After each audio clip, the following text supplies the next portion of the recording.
Hello students, previous class में हम लोगों ने स्टडी किया था कॉमन पोटेंशियल।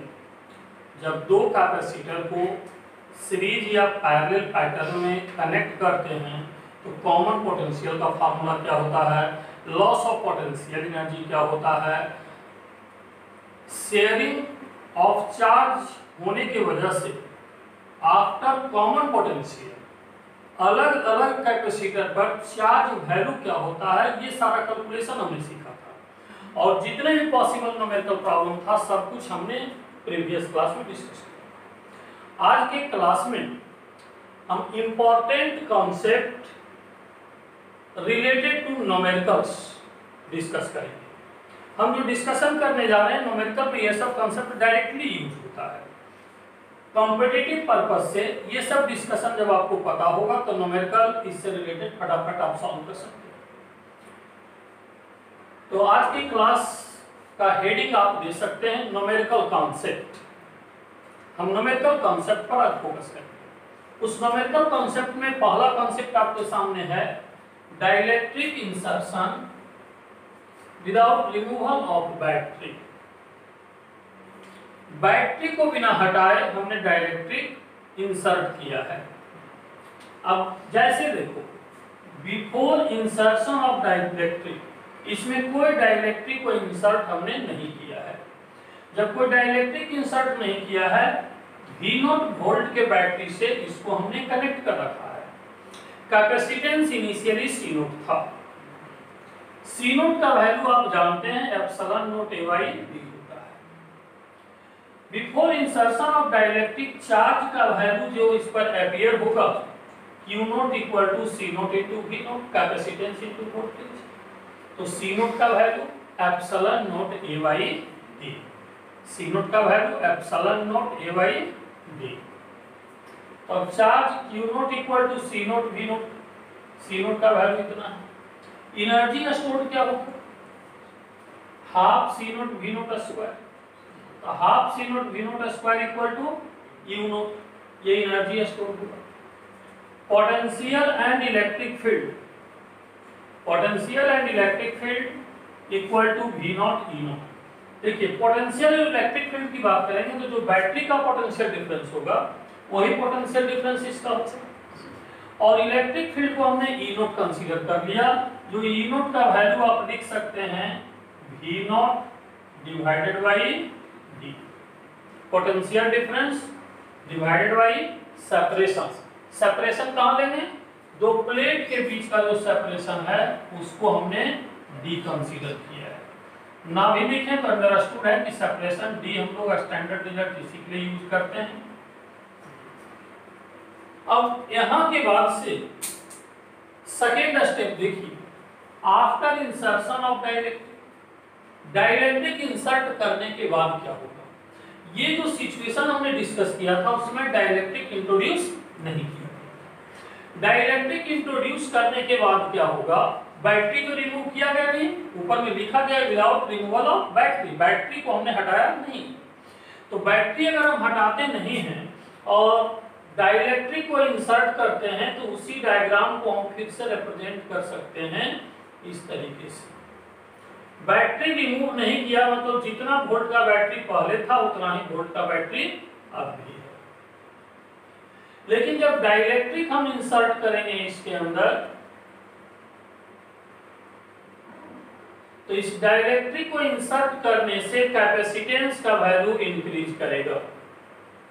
इसको समझने में कोई प्रॉब्लम, डाइलेक्ट्रिक इंसर्ट करने से कैपेसिटेंस का वैल्यू क्या होता है, इंक्रीज करता है। तो कैपेसिटेंस का value epsilon naught K AY D होता है। तो K को बाहर कर लीजिए तो एप्सिलॉन नॉट AY D, और इस एप्सिलॉन नॉट AY D को ही आपने क्या लिखा था, C0। तो C0 का वैल्यू ये है और ये K का वैल्यू है। तो कैपेसिटेंस K टाइम से इंक्रीज कर चुका है। जब कैपेसिटेंस इंक्रीज करेगा तो चार्ज का वैल्यू C इंटू V0। अब कैपेसिटेंस चेंज कर चुका है, चेंज कंडीशन में कैपेसिटेंस वैल्यू इस समय हमने कंसीडर कर लिया C। डाइलेक्ट्रिक इंट्रोड्यूस करने के बाद जो कैपेसिटेंस वैल्यू है उसको हमने क्या रखा है, C रखा है। अब C इंटू वी नॉट जब हमने लिखा है तो C के बदले हम रखेंगे K into C naught into V naught, और C naught into V naught आप देखिए तो बिफोर इंसर्शन में क्या था, क्यू नॉट का वैल्यू, तो K इंटू क्यू नॉट। इसका मतलब डाइलेक्ट्रिक इंसर्ट करने से कैपेसिटर पर चार्ज K टाइम से इंक्रीज कर चुका है। कितने टाइम से इंक्रीज किया है? K टाइम से। K टाइम से चार्ज का वैल्यू कैपेसिटर प्लेट पर इंक्रीज करेगा। एनर्जी स्टोर्ड का क्या होगा?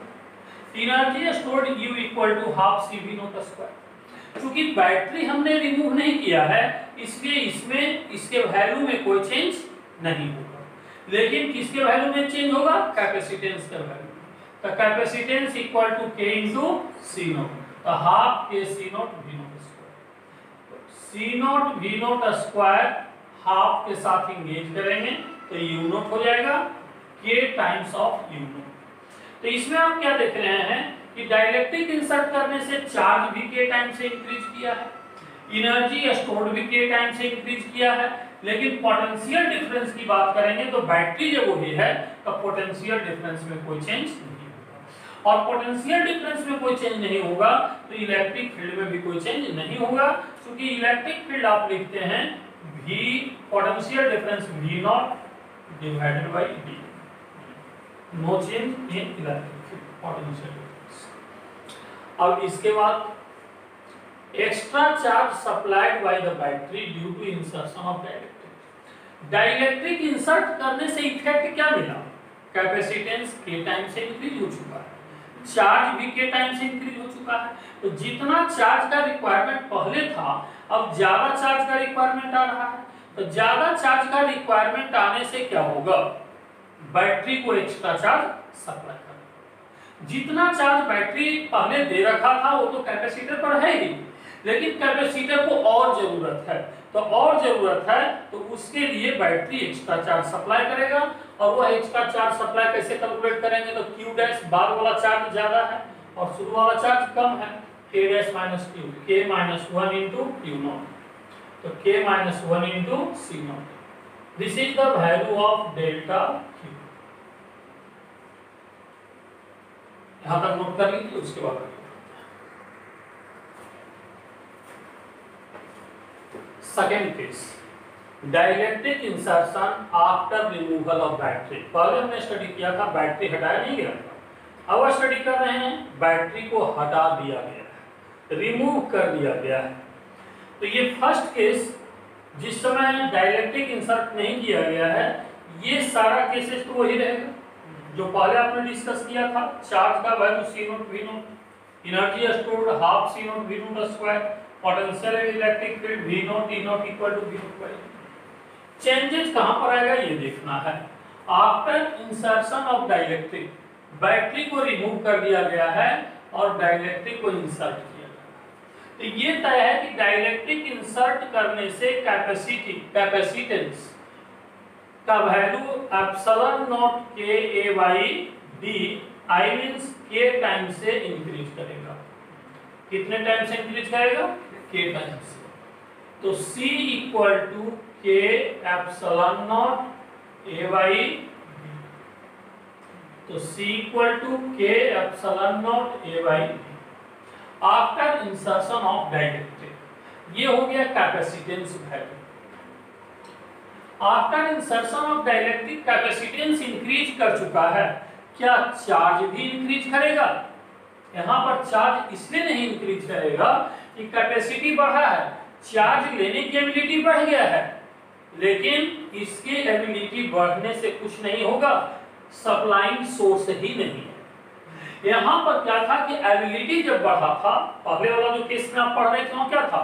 कैपेसिटेंस बढ़ने से बैटरी जो चार्ज सप्लाइंग सोर्स है हमारा लगा हुआ था, तो जरूरत के हिसाब से चार्ज एक्स्ट्रा सप्लाई कर दिया, लेकिन यहाँ पर चार्जिंग सोर्स अवेलेबल नहीं है, इसलिए जो चार्ज इस पर जा चुका है वही चार्ज रहेगा, एक्स्ट्रा चार्ज नहीं जा पाएगा। जबकि कैपेसिटी उसमें है, कैपेसिटी बढ़ चुका है, अगर चार्ज देने वाला सोर्स रहता तो उस पर चार्ज इंक्रीज करता, लेकिन चार्जिंग सोर्स एब्सेंट होने की वजह से बैटरी को रिमूव कर देने से चार्ज का वैल्यू जो पहले था वही रहेगा। तो एक पॉइंट कैपेसिटेंस के बारे में देख रहे हैं कि के टाइम से बढ़ गया, वो तो पहले केस में भी बढ़ा था, इस केस में भी बढ़ रहा है। चार्ज क्या होगा, Q equal to Q naught equal to C naught into V naught. मतलब चार्ज कंजर्व रहेगा, चार्ज का सप्लाइंग सोर्स नहीं होने की वजह से जो इनिशियल वैल्यू ऑफ चार्ज था डाइलेक्ट्रिक इंट्रोड्यूस करने से पहले वही डाइलेक्ट्रिक इंट्रोड्यूस करने के बाद भी होगा। That is charge remain same before insertion of dielectric and after insertion of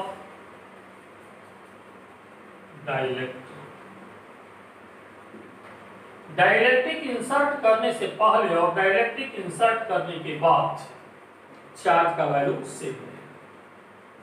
फिर चेंजिंग कहां पर आएगा, चार्ज का वैल्यू सेम रहेगा तो अब जरा ये सोचिए कि शुरुआती में चार्ज का वैल्यू आपने क्या लिखा था, C नॉट V नॉट, बाद में चार्ज का वैल्यू क्या लिखेंगे, Q equal to C into V। Charge जब सेम रहेगा तो कैपेसिटेंस बढ़ेगा तो वोल्टेज को क्या होना होगा, डिक्रीज होना होगा। जब ये इंक्रीज होगा तो ये डिक्रीज होगा, तभी ये वैल्यू कांस्टेंट रहेगा।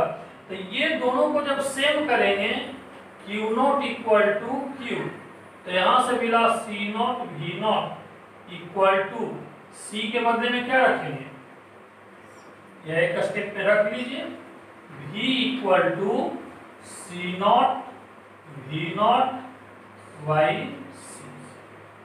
तो C not V naught by C है, तो यहां पर C के बदले क्या रखेंगे, C not V not, C के बदले में K C नॉट, मतलब K टाइम से पोटेंशियल डिक्रीज करेगा।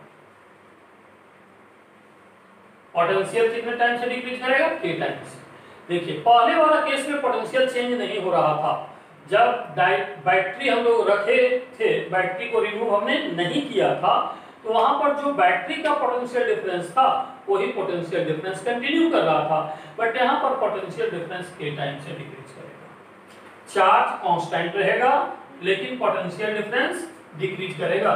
तो यहां से क्या लिखेंगे, potential difference decreases bye potential difference. अब पोटेंशियल डिफरेंस अगर डिक्रीज कर रहा है इसका मतलब इलेक्ट्रिक फील्ड भी डिक्रीज करेगा। Potential difference and electric field decreases bye K times. कितने टाइम से डिक्रीज करेगा, K टाइम्स। इसका मतलब जो पोटेंशियल V नॉट पहले था अब V नॉट बाई K हो जाएगा, जो इलेक्ट्रिक फील्ड पहले E नॉट था अब E नॉट बाई K हो जाएगा। पोटेंशियल एनर्जी क्या होगा, पोटेंशियल एनर्जी की बात करेंगे, पोटेंशियल एनर्जी की बात करेंगे U, तो U equal to half CV square. Capacitance कितना से बढ़ा है, K टाइम से। वोल्टेज कितना से घटा है, K नॉट टाइम से। फाइनल कैंसिलेशन क्या आएगा, half epsilon not V not square by K square. U का तो half C not V not square by K square, लेकिन यहाँ पर जो K है K स्क्वायर को क्या करेगा, कैंसल आउट, तो ये क्या रह जाएगा K।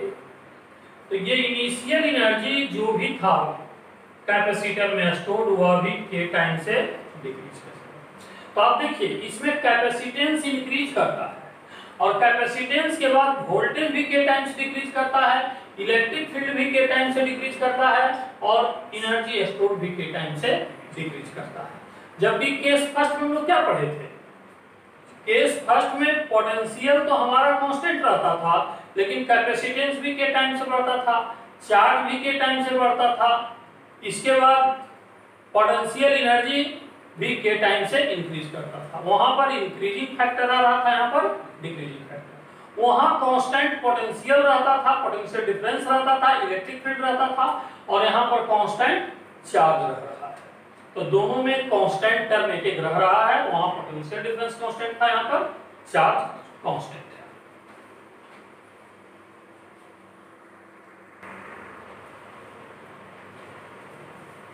अब ये एग्जांपल देखिए, अभी जो दोनों केसेस डिस्कस हमने किया है उसमें से कोई केस पर ये एग्जांपल है। अब parallel plate capacitor C 50 microfarad, D equal to 4 millimetre. ये वैल्यू दिया हुआ है कि कैपेसिटर का कैपेसिटेंस वैल्यू है और दोनों के प्लेट के बीच का सेपरेशन है। चार्ज टू 200 वोल्ट, कितने वोल्ट तक चार्ज किया गया है? 200 वोल्ट।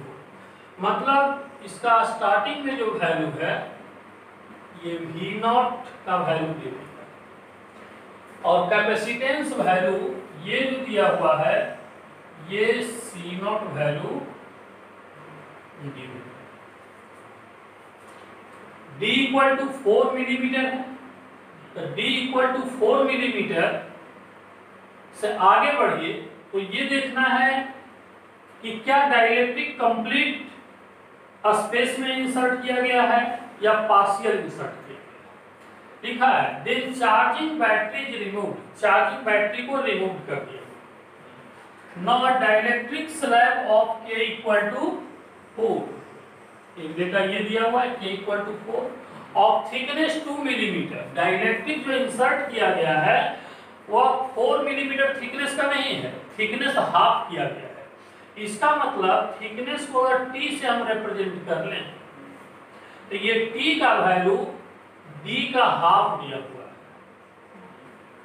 जितना दोनों प्लेट के बीच का सेपरेशन है उससे हाफ थिकनेस है। Is placed between the plates, find new potential difference across capacitor. Capacitor के अक्रॉस न्यू पोटेंशियल डिफरेंस क्या होगा? हमने कहा था कि बैटरी जब रिमूव कर देते हैं तो हम कॉन्सेप्ट क्या यूज करते हैं? Q0 equal to Q, initial charge equal to final charge. Initial charge C0 into V0 और final charge C into V।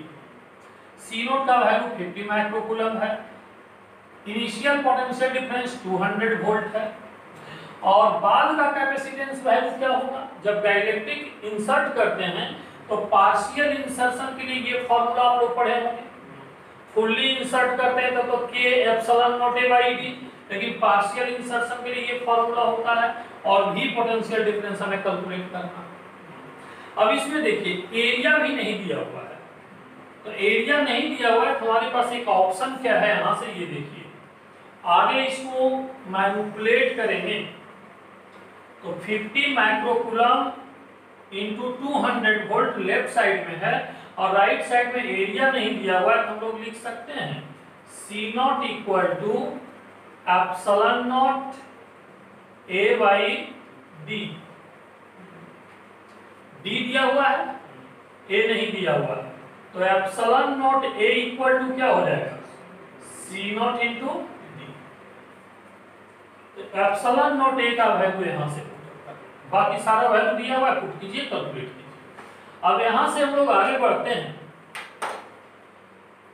तो 50 microcoulomb into 200 equal to epsilon naught A के जगह पर क्या रखेंगे? C0 into D divided by D minus T, D minus T plus T by K। C0 के बदले 50 microfarad, C का वैल्यू में देखिए तो यूनिट मिस्टेक हुआ है, C0 का वैल्यू 50 माइक्रोफैराड होगा, आप लोग विज्ञान नहीं किए थे, माइक्रोफैराड होगा, तो यहां पर भी 50 माइक्रोफैराड होगा, यहां पर भी 50 माइक्रोफैराड होगा, और सेपरेशन को D रहने दीजिए, D माइनस T के बदले D बाई 2 रखना है, T के बदले D बाई 2 रखना है। अब सारा डेटा को पुटअप करेंगे, जो कैंसल आउट होने का है वह कैंसल आउट हो जाएगा। 50 माइक्रोफैराड कैंसल आउट हो गया। अब यहां से 200 equal to d divided by d/2 in common 1 plus 1/k। d से d क्या हो गया, कैंसल आउट, तो 200 1/2 1 प्लस 1/k। अब यहां से देखिए कि इसको इधर मल्टीप्लाई कर लेना है, एक वैल्यू भी जो कैलकुलेट करना है। ये देखिए तो कैरी नहीं हो पा रहा था, यहाँ पर कैरी आउट कर लीजिए, भी का वैल्यू हर जगह कैरी आउट नहीं हो पाया था, यही वैल्यू हमें कैलकुलेट करना है। तो अब यहाँ से भी का वैल्यू कैलकुलेट करना है, तो देख लीजिए 200 इंटू 2, यहाँ से कैलकुलेट करके आप लोग बताइए, आधे मिनट का टाइम। चलिए आप लोग क्या कैलकुलेट किए यहाँ तक, आप लोगों ने जो कैलकुलेशन किया है आप लोग भी चेक कर लीजिए। यहाँ के बाद इसको हमने इधर जब सेंड किया तो 200 इंटू हाफ 1 प्लस 1/k के बदले 4 इक्वल टू v, तो v इक्वल टू 120 वोल्ट हमारा आंसर है।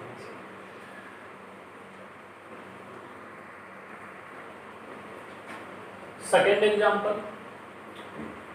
एग्जांपल में ये सर्किट दिया हुआ है, दो कैपेसिटर पैरेलल में है। ये बैटरी V0 वोल्ट का है। यहाँ पर यह स्विच जो लिखा है स्विच कनेक्टेड है, मतलब सर्किट कहीं ओपन नहीं है, हर जगह क्लोज है। लिखा है initially the switch is closed so that capacitors are completely charge, ताकि कैपेसिटर कंप्लीटली चार्ज हो चुका है। जब कैपेसिटर कंप्लीटली चार्ज होगा तो ये दोनों ही पैरेलल में है, तो जितना पोटेंशियल डिफरेंस इसके क्रॉस होगा उतना ही पोटेंशियल डिफरेंस इसके क्रॉस होगा। जब दोनों के क्रॉस पोटेंशियल डिफरेंस सेम होगा तो वह पोटेंशियल डिफरेंस तो V0 ही होगा।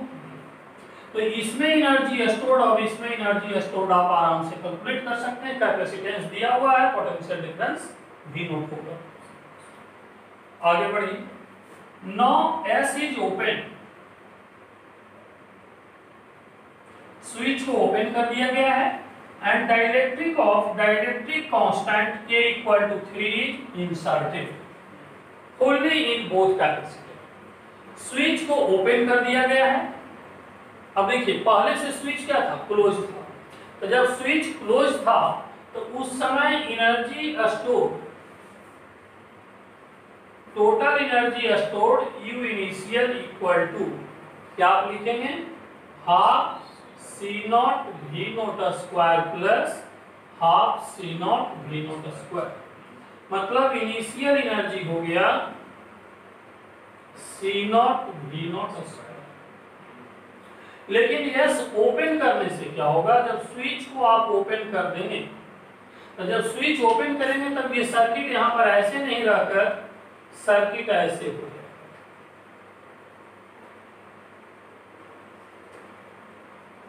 मतलब सेकेंड कैपेसिटर के लिए सर्किट हमारा ओपन हो चुका है और फर्स्ट कैपेसिटर के लिए सर्किट क्लोज हो चुका है। आप ऐसे कर सकते हैं कि जिस समय डाइलेक्ट्रिक इंसर्ट किया जा रहा है तो इससे बैटरी का कनेक्शन हटा दिया गया है, जबकि इसमें बैटरी का कनेक्शन रहने दिया गया है। आप पीछे के डिस्कशन में पढ़ चुके हैं कि बैटरी का कनेक्शन हटा देने के बाद चार्ज, कैपेसिटेंस, एनर्जी पर क्या फर्क पड़ता है और बैटरी रहने के बाद क्या फर्क पड़ता है, यही दोनों केस का यहाँ पर डायरेक्ट यूज। तो जब S ओपन किया गया है तो बैटरी इज कनेक्टेड विथ, इस कैपेसिटर का नाम हम लोग C1 दे देते हैं और इसका नाम C2 दे देते हैं। Battery is connected with C1 and disconnected with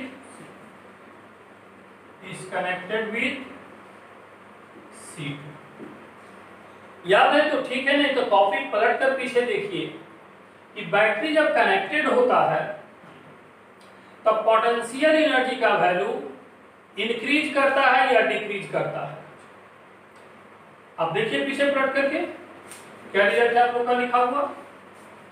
यहां जब फाइनल पोटेंशियल एनर्जी लिखेंगे तो U1 प्लस U2, पहले कैपेसिटर का एनर्जी प्लस दूसरे कैपेसिटर। तो जिसमें बैटरी कनेक्टेड है तो बैटरी कनेक्टेड रहने पर पोटेंशियल एनर्जी के टाइम से इंक्रीज करता है ना।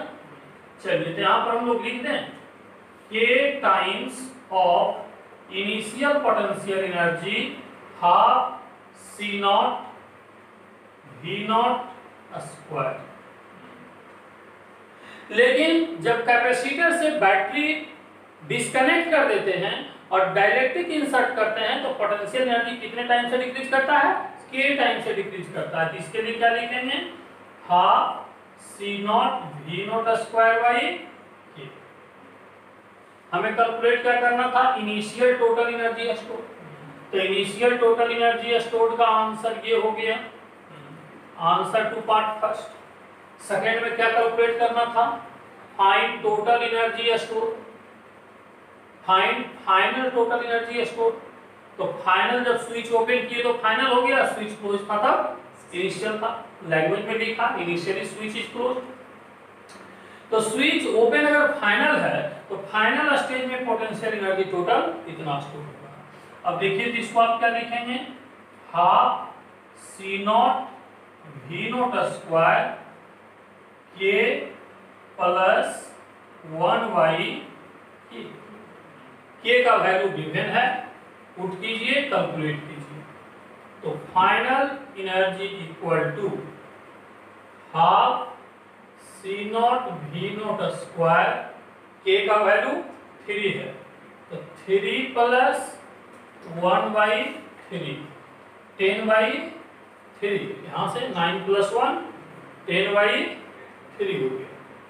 तो 10 by 3 half C not V not square, और आगे लिखेंगे तब क्या हो जाएगा, मैनिपुलेट करेंगे तो 5 by 3 C not V not square.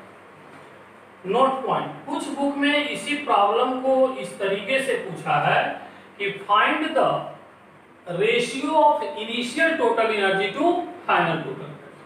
हमारा जो प्रॉब्लम में पूछा गया पार्ट था उसका आंसर हम कर चुके हैं, लेकिन अगर रेशियो ऑफ एनर्जी आपसे पूछता है तो इनिशियल टू फाइनल का आंसर आप क्या करेंगे, C not V not square divided by 5 by 3 C not V not square equal to 3 by 5।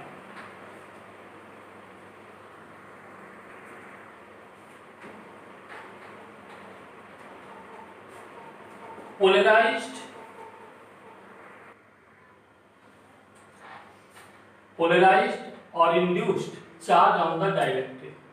जब कैपेसिटर के दोनों प्लेट के बीच किसी डाइलेक्ट्रिक को आप इंट्रोड्यूस करते हैं तो इंट्रोड्यूस करने से पहले आप सोचें, इंट्रोड्यूस करने से पहले एक प्लेट ये था, दूसरा प्लेट ये था और इसके बीच में क्या था, एयर था।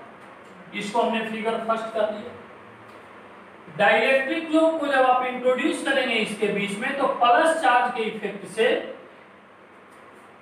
प्लस का जो फेसिंग सरफेस होगा, प्लस प्लेट का, पॉजिटिव प्लेट का जो फेसिंग पार्ट है डाइलेक्ट्रिक का, जैसे ये इसका फेसिंग पार्ट है, तो इसके इफेक्ट से इस पर नेगेटिव चार्ज इंड्यूस्ड होगा और नेगेटिव के इफेक्ट से पॉजिटिव होगा। इसलिए इस साइड का जो फेस है उस पर हमने माइनस क्यूपी दिखलाया है और ये साइड का फेस जो है इस पर प्लस क्यूपी दिखलाया है। तो हमने क्या किया, फिगर यहां पर जो दिखलाया गया है फिगर थर्ड, ये फिगर थर्ड का हम इंडिविजुअल पार्ट हमने सोचा। इंडिविजुअल सोचा कि जब डाइलेक्ट्रिक नहीं था, और दूसरा सोचा कि अगर डाइलेक्ट्रिक है तो डाइलेक्ट्रिक पर चार्ज कितना प्रोड्यूस हो गया। अब अच्छे से देखिए तो फिगर फर्स्ट और फिगर सेकंड इन दोनों को कंबाइंड करेंगे तो फिगर थर्ड मिलेगा। Figure third is the combination of figure first and figure second. इसको हम लोग सुपरपोजिशन कंसेप्ट भी बोलते हैं। क्या बोलते हैं? Superposition concept. सुपरपोजिशन कंसेप्ट मतलब दो सिचुएशन को ऐड करना होता है, एडिशन करना होता है। अब यहां से देखिए, जब एयर था तो इलेक्ट्रिक फील्ड का वैल्यू हमने क्या लिया? ई नॉट। ई नॉट हमने क्या रिप्रेजेंट किया है? Electric field in air. Electric field in air लिख सकते हो, या electric field with air in the gap. और जब डाइलेक्ट्रिक पर चार्ज इंड्यूस हो चुका है, पोलराइज्ड हो चुका है, तो उस इलेक्ट्रिक फील्ड को हमने क्या लिखा है? EP, electric field due to polarised charge. Electric field due to polarised charge.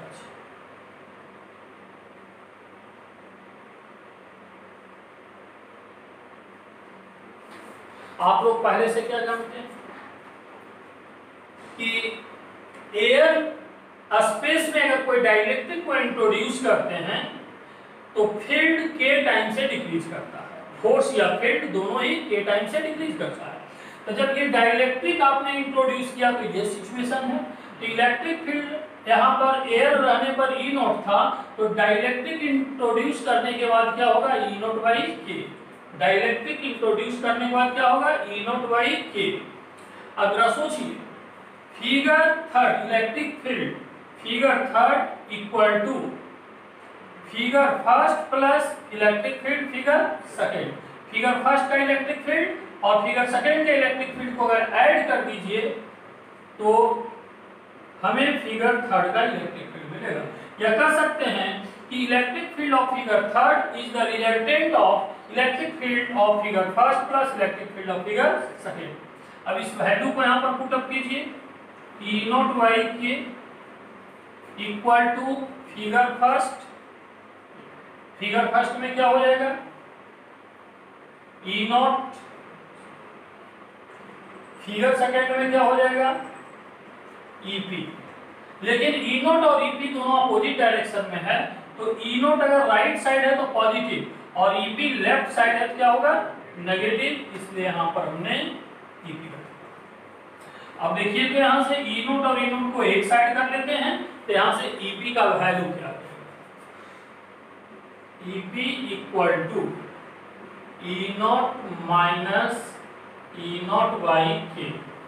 EP is electric field due to polarized charge and E naught is the electric field when air is present in between the gap of two plates। तो यहाँ पर EP का value जब लिखेंगे तो sigma by, याद है formula, electric field का वैल्यू एक सिंगल सरफेस के चलते आप क्या लिखते हैं? Sigma by 2 epsilon not. लेकिन ये पोलराइज्ड चार्ज के चलते लिख रहे हैं, तो यहाँ पर सिग्मा पी कर दीजिए ताकि ये लगे कि surface charge density of polarised charge है। और यहाँ पर ई नॉट कॉमन हो गया, 1 माइनस 1 करके। अब सिग्मा पी का वैल्यू आप क्या लिखेंगे? सिग्मा पी का value charge per unit area, तो polarised charge per unit area. तो जब यहां पर EP लिख रहे हैं तो ये पोलराइज्ड चार्ज की वजह से है, लेकिन जब E नॉट लिख रहे हैं तो ये किस चार्ज की वजह से है? जिस समय डाइलेक्ट्रिक प्रेजेंट नहीं था, तो उसके चलते जब आप लिखेंगे तब क्या होगा? Q divided by 2 epsilon naught A, 1 minus 1 by Q। अब यहां से देखिए, epsilon naught A cancel out, 2 cancel out, तो यहां से हो गया QP equal to Q1 minus 1 by K। अब QP equal to Q1 minus 1 by K। ये हमारा इंपॉर्टेंट रिजल्ट हो गया, जिसको हम फार्मूला ऑफ पोलराइज्ड चार्ज भी कहते हैं। फार्मूला ऑफ पोलराइज्ड चार्ज, ये पोलराइज्ड चार्ज का फार्मूला है। Formula of polarised charge QP equal to Q1 minus 1 by K। अब इसी में से देखिए कि फिगर थर्ड में अगर आप देखेंगे तो जब ये एयर प्रेजेंट था तो चार्ज यहाँ पर क्या था, Q, और पोलराइज्ड होने से यहाँ पर चार्ज कितना आया, -QP। Net charge near the contact क्या होगा, Q माइनस QP। तो इसी में एक नेक्स्ट कंक्लूजन हम लोग ये दे सकते हैं कि net charge near the contact of positive plate, contact of positive plate, positive plate के कांटेक्ट के नजदीक नेट चार्ज का वैल्यू Q माइनस QP हो गया। अब यहां से देखिए तो Q माइनस QP का वैल्यू आप क्या लिखेंगे, Q minus QP equal to Q minus Q plus Q by K, I mean Q by K। तो ये नेट चार्ज का value, net charge is equal to Q by K। अब देखिए positive plate के near में net charge इतना है, तो नेगेटिव प्लेट के नियर में नेट चार्ज कितना होगा, -Q बाई K। प्लस और माइनस का ही सब डिफरेंस होगा।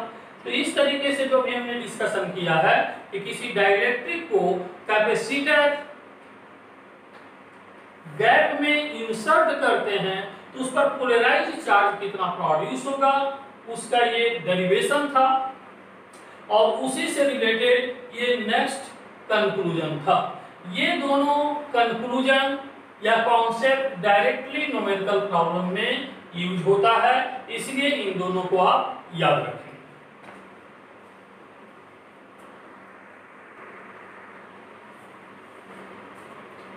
Next, force of attraction due to dielectric insertion. जब डाइलेक्ट्रिक इंसर्ट करते हैं तो उसकी वजह से फोर्स ऑफ अट्रैक्शन लगता है। ये सिचुएशन है जब किसी कैपेसिटर के दो प्लेट के बीच आप डाइलेक्ट्रिक का कुछ ही पार्ट इंसर्ट करते हैं। जैसे आप देखिए डायग्राम में दिख रहा है, यहाँ पर ये डाइलेक्ट्रिक का लेंथ अगर हम लोग L ले लें और ये प्लेट का भी लेंथ L है, तो अगर इसका x पार्ट इनसाइड में है तो L minus x part outside. अगर ये x पार्ट में डाइलेक्ट्रिक है तो L माइनस x पार्ट में एयर है। तो अब ये हमें समझना होगा, इस तरह का सिचुएशन पहले भी डिस्कस किए थे कि इतना जो पार्ट है वो डाइलेक्ट्रिक के साथ है और इतना जो पार्ट है विदाउट डाइलेक्ट्रिक। ये विथ डाइलेक्ट्रिक कैपेसिटेंस है और ये विथ एयर कैपेसिटेंस है। तो इसको दो पार्ट में हम सोचेंगे। क्या सोचेंगे? दो पार्ट में सोचेंगे। एक कैपेसिटेंस C1 और दूसरा कैपेसिटेंस C2। और आपको याद होगा कि ये कॉन्सेप्ट जब डिस्कस किए थे, एक C1 और दूसरा C2, और चूंकि C1 और C2 दोनों पॉजिटिव प्लेट से कनेक्टेड है, ठीक है ना। ये भी पोर्शन कहां से है? पॉजिटिव साइड से, और ये भी पोर्शन कहां से? पॉजिटिव साइड से। ये भी पोर्शन नेगेटिव साइड से, ये भी पोर्शन नेगेटिव साइड से। यहां से दोनों का कनेक्शन हमने क्या किया? पॉजिटिव प्लेट से। दोनों का कनेक्शन यहां भी क्या किया? नेगेटिव से। ये साइड नेगेटिव प्लेट से कर दिया। तो जब एक साइड नेगेटिव से और दूसरा साइड पॉजिटिव से, ये दोनों पैरेलल कॉम्बिनेशन देता है। अब यहाँ पर C इक्विवेलेंट आप क्या लिखेंगे? C1 plus C2। C1 का वैल्यू क्या लिखेंगे? C1 उस समय लिखेंगे जब X length of the dielectric inside में है। तो C1 का फार्मूला होगा epsilon not dielectric constant K into area. तो कितना एरिया इसके अंदर में गया होगा? जितना ये प्लेट का एरिया होगा। X इसका लेंथ है और B इसका विड्थ है, तो B इंटू X हो गया। याद है कुछ ऐसा बात पहले डिस्कशन में आया था। और इन दोनों के बीच का सेपरेशन D है प्लस C2। जब C2 आप लिखेंगे तो इतना सा पोर्शन जहां एयर है उसके लिए लिखेंगे। तो एयर के लिए एप्सिलॉन नॉट k का वैल्यू 1 होगा और एरिया क्या होगा, तो इतना सा area l minus x into b होगा। तो b into l minus x divided by separation तो ऑलवेज d ही रहेगा, ये सेपरेशन d में कोई चेंज नहीं होगा। अब देखिए C इक्विवेलेंट का value epsilon naught b by d taking common k plus L minus x k into x, यहाँ पर epsilon naught b by d common लिया तो k into x plus L minus x epsilon naught b by d k minus 1 into x plus l. This value is C equivalent. This value is C equivalent.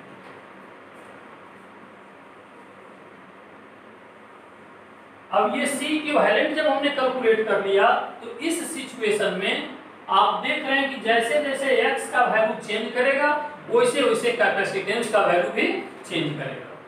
तो energy stored in the capacitance कितना है, अब हो गया आप energy की ओर क्यों जा रहे हैं, आप C इक्विवेलेंट की ओर क्यों चले गए, जबकि निकालना था फोर्स ऑफ अट्रैक्शन। हमारे दिमाग में ये आ रहा है कि फोर्स ऑफ अट्रैक्शन का रिलेशन पोटेंशियल एनर्जी से भी होता है। कंजर्वेटिव फील्ड के लिए F equal to minus du by dx हमने पढ़ा है।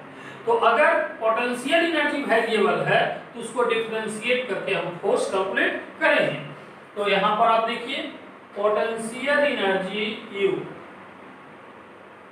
Is equal to half C equivalent into v square, half epsilon naught b v square y d k minus 1 x plus l।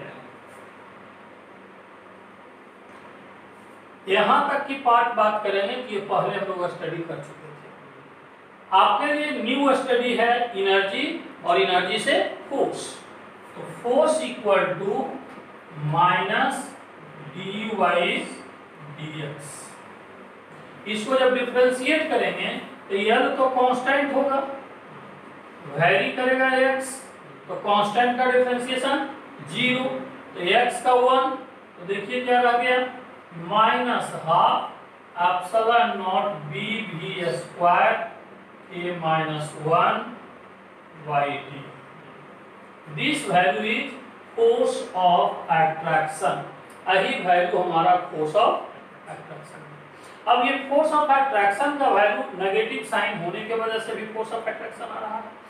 Capacitance का value x पर depend कर रहा है, मतलब C equivalent is a function of x, जैसे जैसे x बदलेगा वैसे वैसे इक्विवेलेंट कैपेसिटेंस भी बदलेगा। लेकिन फोर्स ऑफ अट्रैक्शन का जो वैल्यू आप देख रहे हैं ये x से इंडिपेंडेंट है।